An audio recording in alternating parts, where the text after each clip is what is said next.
Hinugasan ko na at pinatuyo ko na po. Piprito lang natin. Sarap papakin. Gagawin ko ulit to. Sarap eh. O para po sa hindi kumakain ng karning baboy o manok o baka, ito na lang. Mura pa. Gawin nyo to ha. Pangpulutan, pangulam. Sarap. Hello mga kaibigan. Kumusta po kayo? Ano po ba bago sa atin ngayon? So, gulay-gulay tayo ngayon ha. Hinugasan ko na po itong aking okra. Tignan nga natin kung mainit na yung mantika o mainit na po. Ano ba itong natatanaw nyo din eh? Maliliit po ito na parang diles.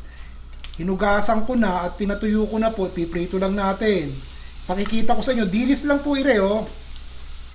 Ganito po itsura. Nabili ko sa Filipino store. Ayan na nakalagay. Kalahating bag lang ang ginamit natin. Piprituhin na po natin yan. Hindi ko alam kung wala na tong lasa nga dahil hinugasan ko eh. Lalagyan ko na po ng konting asin at konting paminta. Haluin po natin at hayaan na nating matusta. Ito muna harapin natin ha.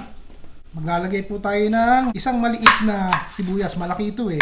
1/4 lang po ang gagamitin ko. Lagay po natin sa malukong. Lagyan po natin ng asin. Bawang. Isang kutsarang bawang na dinikdik.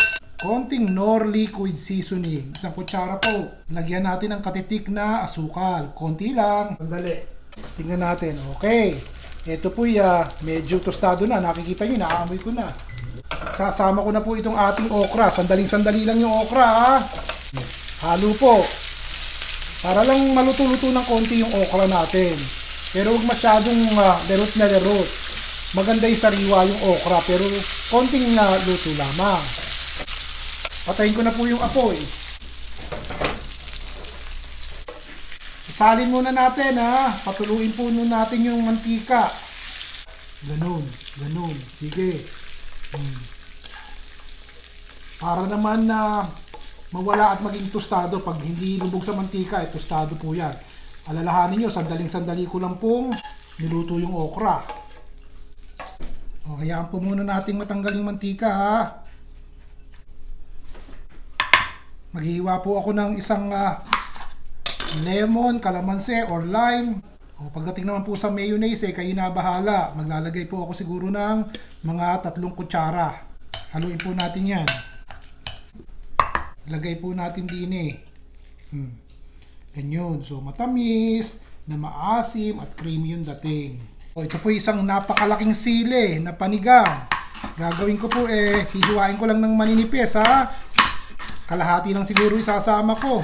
Lagay po natin dito. Yun. Yan. Halo. Maglagay po tayo ng isang kamatis. Para naman may kulay-kulay. Kung gusto niyo po, labuyo yung ilagay nyo. Kaya ay carrots. Lagay na po natin. Paghahalu-haluin nyo to kapag kakakain na kayo at nagtutubig-tubig po. O, dini ko na po ipapakita sa inyo para mas maliwanag. O, pagkakain na po kayo, tsaka nyo ilalagay inyong okra at tsaka ang inyong dilis na tostado. Natanggal na po yung ibang mantika niyan. Hindi po ba? O, halo po ng konti. Anong lamang? Diretso pa po. Sige pa po. Halo. Halo ng halo. Yun. Pagkakain na kayo, tsaka nyo pagsasama-samahin ha. At hindi po magandang malabsak. Narito po. Nakita nyo naman ha. Mga rikadong ginamit ko ay simpleng-simple. Hindi pa konsumo sa gasol. May gulay. May lamang dagat. Pwede na po yan. Ayos po ba? Nagustuhan nyo po ba? Sagot nga at nang matuwa ako. O, tikman po natin. Ito yung mga pagkain simpleng-simple pero babalik-balikan nyo. Oh. Kala ko marami kong ginawa. Konti lang pala. Para sa akin lang pala to. Naku po. Kasi nga tostado. Tapos maalat. At yun namang ating okra hindi lutong-luto. Ayos, may kamatis. Sarap! O para po sa hindi kumakain ng karning baboy o manok o baka, ito na lang, mura pa. Bukas po, iba naman. Palagay ko magugustuhan nyo rin. Naiisip ko na kung ano gagawin eh. Ayos po ba? Maglagay po kayo ng comment din sa baba at binabasa ko at sumasagot po ako sa inyo. Siyempre, gusto ko namang masayahan kapag gumagawa ako ng mga ganiri Gusto kong talong ma-inspired at ma-motivate na magluto pa. Ayos po ba? Hanggang sa susunod po muli, si Ron Vilaro.